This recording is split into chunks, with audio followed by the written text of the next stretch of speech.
Hey everybody, this is not a painting progress video. This is another video, and it's not on Space Marine, surprise surprise, or the Imperium.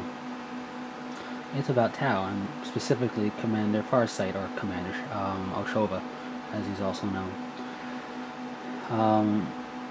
Now I'm a Space Marine player at heart. I love painting Space Marines. I love all the different chapters, the variety. My Dark Angels are my favorite of all the Space Marines, but Tau is actually what got me interested in 40k because it was just so different from everything else on the website. And Tau are like a close second. I do also love the Tau.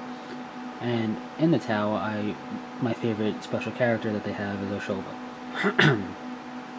So, Farsight. Excuse me.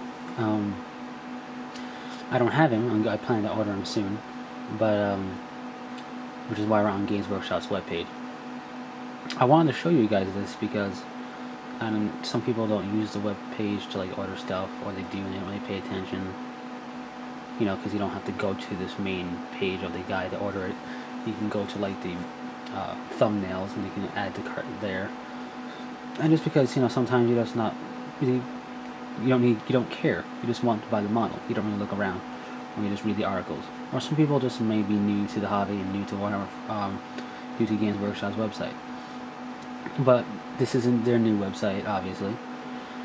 I forget when it came into being, but we're on the Tau section, and what's cool is they added right here, essentially, barring special rules and explanation of war gear, essentially a stat line and what the unit is for everybody: Space Marine Tactical Squads, Dark Eldar Warriors, Eldar Farseers, Tau, everybody. And I assume Fantasy too, I don't know. But this is cool. Let's say you don't know anything about an army, like Demon Hunters or Chaos Demons, whatever. But you think they look cool or whatever. You know what the stat line means, you know what unit types mean, and war gear in general, even if you don't know the specific war gear. You can go and click on, okay, I want to look at their troop choice or whatever. I want to look at Necron Warriors, for example. You see how much they cost and everything, what the box can make, additional pictures, related products. Since we're on Tau, Oshova shows the Crisis Battlesuit Commander and Crisis Battlesuit, any related articles, the price again. This section over here might have more descriptions. This is just that, and it usually tells you, which is nice, if it includes any metal. And it says this box set contains one XV8 Crisis Battlesuit and metal components to assemble Commander Oshova. So I assume it's essentially a battlesuit box with upgrade. I haven't actually bought them yet, so I don't know. And then underneath that, like I showed you, it shows the stat line. So you can be like, oh, this unit looks good, like in Assault, or this unit looks hard to kill. And then you can see unit type and war gear. And if you have any inkling of the war gear, you might be like, oh, this power. Let's say, like, I don't know, you click on Pedro Cantor, Power Fist. If you know what a Power Fist is, you go, oh, okay, so he has this attack, and this is his physical strengths and weaknesses. It does not tell you the special rules. So you'd have to own the Codex or look it up online somehow on a forum or whatnot. But it's a nice little handy thing to have.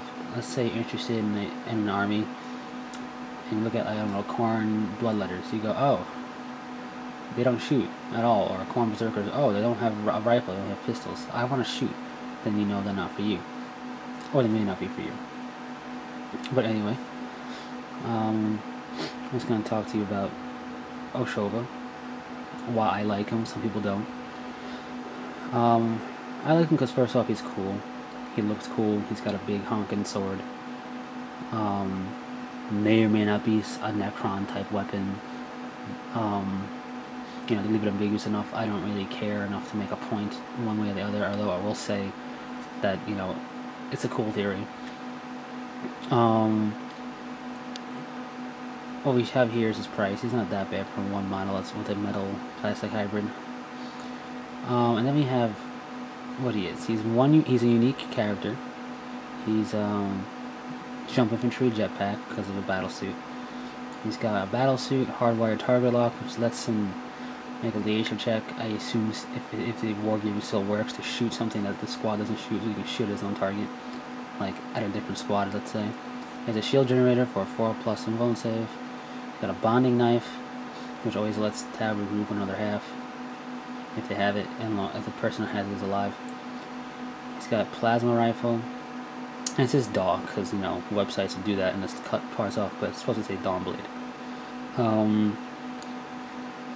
So, one thing to notice in his stat line, which is very different than most Tau, is his initiative and his weapon skill. He's got initiative of 5, which is the highest initiative that Tau Fire Warrior type characters have, not counting Kroot or anything.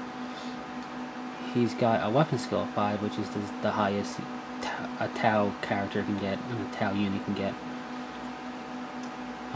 His ballistic skill is 4, considering that he has Chasseau stat line. Is interesting because a typical Chasseau has ballistic skill 5, weapon skill 4. He essentially has the opposite. It's unfortunate he doesn't also have a ballistic skill 5, but you can't have everything. And then he has the typical Chasseau stat line as far as the number of attacks and wounds. And he has a typical Crisis Suit stat line as far as saving throw, and also for leadership for the Chasseau, but the typical Crisis Suit stat line for saving throw, strength, and toughness. So looking at him, he's pretty formidable. He's got a weapon skill of 5, he goes to initiative 5, he's got a strength of 5, toughness of 4, 4 wounds, 4 attacks, 5 on the charge. It's pretty cool. He doesn't have any grenades though, so if he saw some of the cover, he's going last. But the Tau don't have any offensive grenades like that, so I mean, it's whatever. When you look at what he has a plasma rifle, which is strength 6, AP2, rapid fire. And since he's relentless, he can always move and shoot at full distance, because all Crisis Suits are relentless. And all Crisis Suits have acute senses. The Dawnblade is cool, because the Dawnblade is essentially a power weapon. It says it in more words than that, you know, ignores armor saves. It's a power weapon, though, that essentially lets him roll 2d6 plus his strength for armor penetration. So he can break things in assault too, like vehicles and whatnot. So that's pretty cool. He's the only Tau unit to have a power weapon. And that's awesome. But he has more special rules than that. He, first off, his bodyguard retinue, instead of being 1 to 3, is 1 to 7. He's an independent character unless he's accompanied by a bodyguard. He has blood brothers, which is awesome because it allows every model in Farsight's army with access to the armory to gain a bonding knife at no cost. So all Fire Warrior squads, all Crisis Suits, everything like that. And that's pretty cool. It's 5 points per, so it saves you 5 points and adds up in the long run. Although he's a breakaway faction, because he broke away from the Tau Empire, which means he can't take any Ethereals, Kroot, or Vespid units. Crisis Battlesuits counts as 1+, so you have, in the same way the Fire Warriors do, so you need at least 1 Battlesuit, Crisis Battlesuit elite choice. And the rest of the units that are listed here count as 0-1. And they are Stealth Armor, Pathfinder Squads, Hammerhead, Broadside Suits, Skyray Gunships, and Piranha Skimmers. Because he's more of a Fire Warrior cast. He's more of a get in there and shoot it or hit it with your Crisis Suit than the others. And you know, he can't resupply as easily. He also is an Orc fighter. So any town model led by a Shova counts as a preferred enemy Orcs, which is kind of cool. So I told you some of the drawbacks. He's not immune to instant death, and he goes on initiative 1 when assaulting the cover, at least on the assault. One thing I would like to see in the new codex is doing something to either the weapon skill or the initiative of Fire Warriors in his army, because they train extensively in close combat if they have the same stat line. It's still slow and terrible in close combat. But the Orc Fighter is a nice touch. He's one of the few remaining special characters that give you preferred enemy against a model, against a race. So that's cool. That's pretty much it for Farsight. I'll do more talking about him when I talk about building an army around Farsight. With, you know, building a list around Farsight for normal games, and then how I plan to build a list around him for Planet Strike. Yes, that's pretty much it. Until the next video, take it easy.